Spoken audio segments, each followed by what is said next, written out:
Hello kids. Hello Dhruva, how are you? How are your parents? I'm fine. My parents are also doing fine. My auntie insisted us to do prayers. Oh, you did prayer today. Yeah, it's good. It's a good practice. Yeah. We worship the divine who has given us this wonderful day and then the food for healing. And prayer is important because it will keep us close to the God. And besides, prayer will increase our Atma Shakti and self-confidence.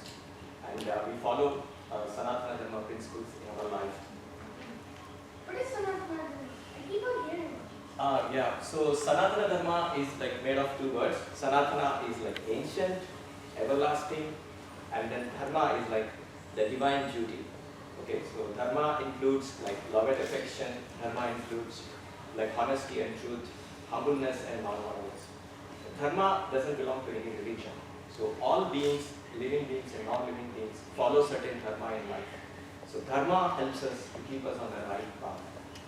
So there's a saying like Dharmo Rakshathi Rakshithaha. So those who protect Dharma, and Dharma protects them. Okay. And then if you look at Sanathana Dharma principles and philosophy can be found in like Hindu Vedas, Upanishads, and in Bhagavad Gita also. So in Bhagavad Gita, Lord Krishna manifests like Yadha yadha hi dharmasya, Lade bhavati bharata, abhyudhanam adharmasya, tadatmanam sujamyaham, paritranaya sadhuna, vinashaya chadushtutam, dharma samsthapanarthaya, sambhavam yuge yuge. So this means like whenever there is a decline in dharma and adharma is on the rise, so Lord Krishna manifests to protect the dharma and to fight against the adharma. Okay, that is what it is. Yeah. Are there any rules? There are certain principles we follow in like for Sanathana Dharma. Like it's called Nishkarma Karma. So you do the karma, okay, and then leave the rest to the God. So for example, like as a student, it's your duty is to study, is to gain knowledge, is to gain wisdom. And as a parent, myself, I will protect you, like I'll give you good food, good education, housing and clothing. And as a doctor, it's your duty is to treat the patients. As a soldier, it's your duty is to protect the country from the enemy invasions. And as a king, you have to look after your people. So this is what about Sanathana Dharma and Dharma Skit. Now that you have told us about Sanathana Dharma, we would like to know also about yoga. Yeah, so the yoga part is like yoga and meditation. So they are like, you can say Dharma, like Sanathana Dharma and Dharma, or ethics are one and the same. Hello, hello. Thank you. How are you? Have a seat. I have coffee for you. No coffee, Sarkari. Please try. Sure. Sure. Thank you. It's good to be clear for us. Maybe some snacks also. So what have you all been discussing? Yeah, so we just did prayer, and then we are talking about like the meditations and then the prayer, why the prayer is important, and also the principles of Dharma and Sanatana Dharma. Oh, that's very interesting. Such a nice discussion is going on. Yeah. So what was the question? Did I hear something about yoga? Yeah. Yoga. Okay. So the very word yoga, it's made up of two words, yoga, yajna. So yoga means union, when we join. So yoga is basically a science, it's a technology. It's a science in which we connect or we combine with the nature. So that is the very definition of yoga.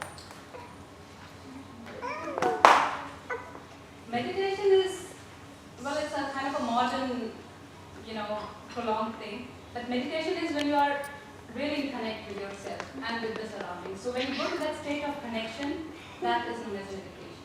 So when you are at ease, when you are in balance with yourself and with the surroundings, that state is known as the state of meditation. Meditation and yoga is so boring with old people. We like to do sports. Sports much better. Exactly. Apparently then you would have only seen old people, and those people with beards and those kind of figures doing yoga. Yoga is for everybody.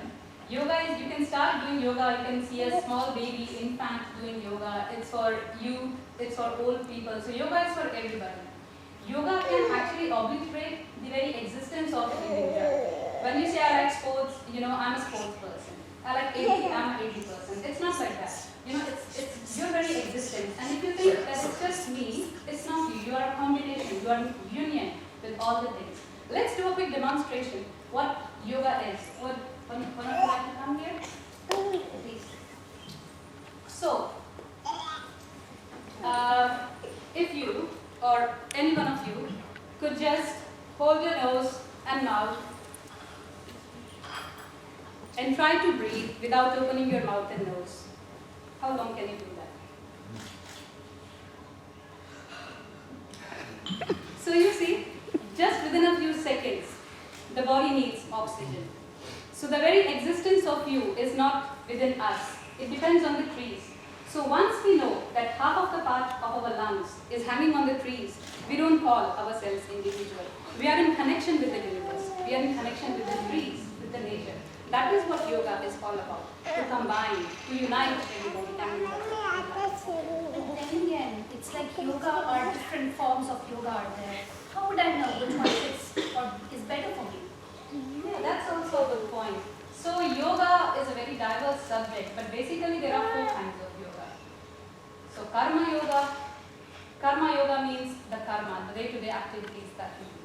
So when the day-to-day karma that you do, when you do it with a sense of joy, with a sense of happiness, then it's true karma yoga. When your day-to-day activities itself become monotonous and boring and you are doing it with a lot of effort, then you are not doing the karma yoga in the right way. After karma yoga is the kriya yoga. So kriya yoga is basically the surya namaskaras, the various kriyas you are doing to follow to your goal. After that is the bhakti yoga. Bhakti means devotion, which Murthy ji just spoke about. So when you do bhakti, when you are in the emotional line to follow the spiritual goals, that is what is bhakti yoga is. And last but not the least is jnana yoga. So jnana means knowledge. So now what is jnana yoga? Jnana yoga means that in these days world we say, I know everything. I know it all. Don't tell me. But jnana yoga is when we say, I don't know. Because we don't know everything. There is always some scope that we can learn something. So that is what jnana yoga is. So these are the basic 4 types of yoga, and ours is just the entire body, and every system is combination how to balance these 4.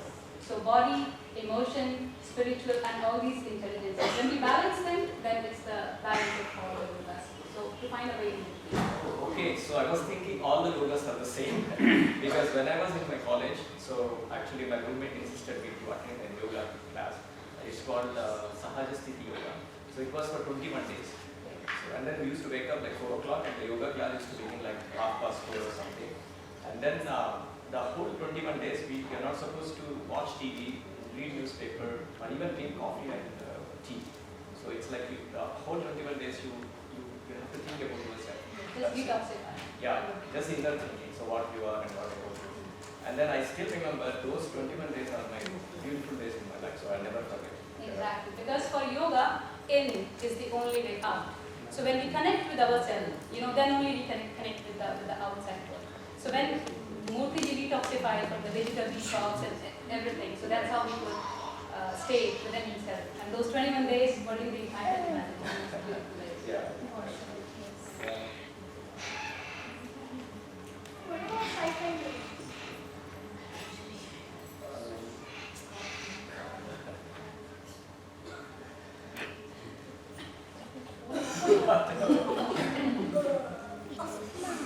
My mom gave me lemon and ginger, but it doesn't work. Oh, I have to run. Yeah, seasonal cough and cold. So, have you heard about Ayurveda? Yes. Do you know anything? It's very old. Really? And how old is it? I don't know. Does anybody know how old is it? Yeah, some 6,000 years old. So it's the oldest science, medical science in the world, and the documentation is around 6,000 years that Ayurveda was documented. So now what is Ayurveda? Ayurveda is the science of life. Ayurveda. It's the oldest medical science in the world, and it teaches us how to live life. How do we lead life? So the basic principles of Ayurveda are also like Vata, Pitta, and Kapha, and which the entire kind of universe stands upon them. What should we do in what kind of season? What should we do in everyday life? So Dinacharya, Ritucharya. When we follow these very basic principles of Ayurveda, then we can live a healthy and disease-free life. And I think the most important thing is in these days to follow this, circadian rhythm, the 24-hour cycle. So So when we follow that cycle, which body has a cycle of its own, that we have to eat in this particular time, we have to sleep in this particular time. When we don't listen to these small things of the body, the disease, we are inviting them. Please, come and attack me. Because there are certain things that are supposed to be done in certain time of the day. So if you're awake in the night, of course, there will be nervous problems. And if you are eating ice cream in the cold season or something, there will be cold and happen.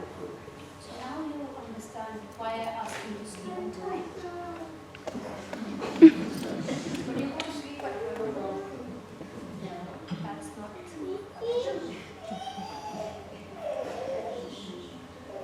Yeah, and I remember like I attended this W event I think a few months back, and then they were also talking about different sounds which are originated from India, like this Om sound and the importance of it. But I couldn't follow much. Maybe if you know something about it. Indeed, it was a lovely event. We had been to this Dharmo event as well. And it was quite fascinating to see how the sounds, these the sounds, and the sounds that came out of the Dhammaru, because Dhammaru in itself is life, it's Jiva. And the two triangles of life, they are body and mind, so they are connected in the center. But the first sounds that came out of the Dhammaru, and the sounds, they were 14 words, and Ashtadhyayi and Patanjali, they have nicely elaborated about those 14 sounds. And they are the basis of all the grammar of Sanskrit, and Sanskrit, as you know, is the oldest language in the world. In Sanskrit, grammar is the most difficult one.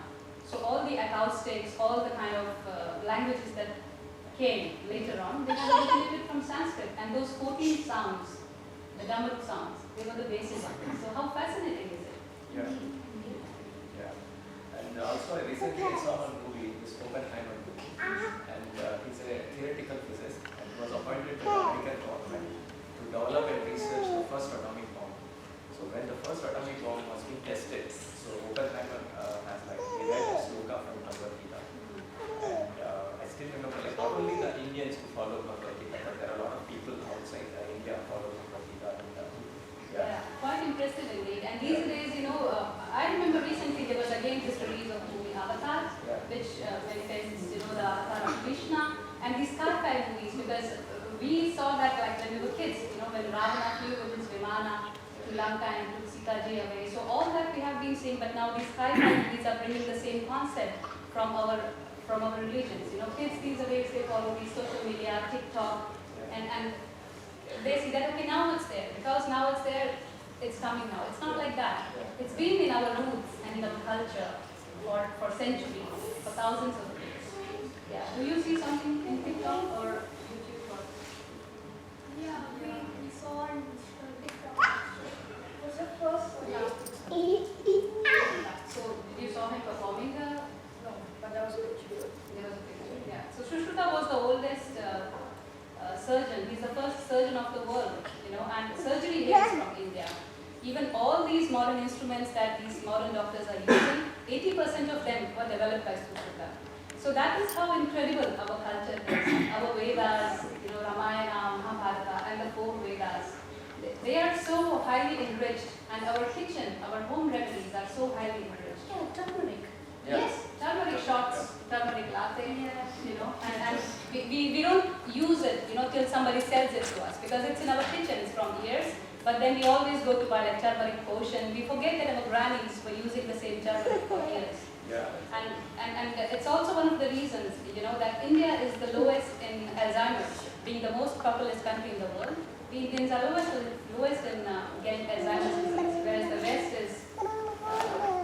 So it's a saying like the plant grown in the backyard is not used for the medicine. You buy from the pharmacy all the medicines. Exactly. I think it's high time that we start looking at the plants in the backyard. Yeah. We start watering them. Yeah. Oh, thank you. Chai. I have to leave for project. Oh, nice. It's in Helsinki. Yeah. So, do you remember how we used to have birthday parties when we were kids? Yes, first thing was to get ready and go to the temple. Yes. Yes. And then I also remember we did this Navagraha Puja, wherein the Panditji used to see the kind of stars, and they used to say that now we have to do this kind of puja for you. Yeah. And of course we used to give food, to everybody in the temple, and prasad was distributed. So, and I think sometimes we also do some sweets to the school, Yes. but this was the major part. Yeah. We always sing this happy birthday song. So is there any other song other than this? Because I keep hearing this so many years. Same birthday song. Well, we do have a song that is in Sanskrit, again documented, which was sung for the queens and kings many, many years I think ago. Athaya was also learning that. Weren't you on TikTok? Maybe you remember something. Bhavanaji, do you remember? I do, but I think I need to refer to that. And me and Athaya can sing Oh together. yeah, that would be nice. Please go ahead. Athaya will sing.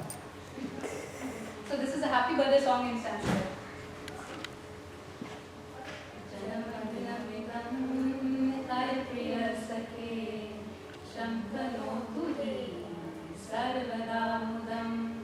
प्रार्थनामहे भविष्यदायु ईश्वरः सदा त्वमां च रक्षतु पुण्यकर्मणां कीर्तिमार्जय जीवनं तव भवतु सार्थकम्.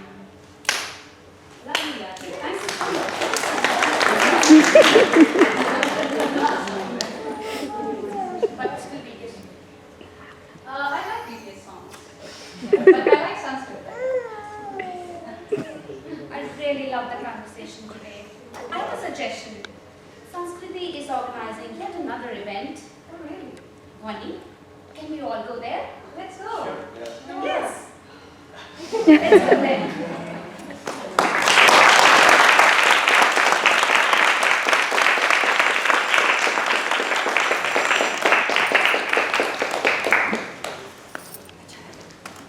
We'd like to thank our performing artists today who have put this beautiful information package for us to know exactly what our culture is, where it stems from, and what things we could be appreciating in our culture.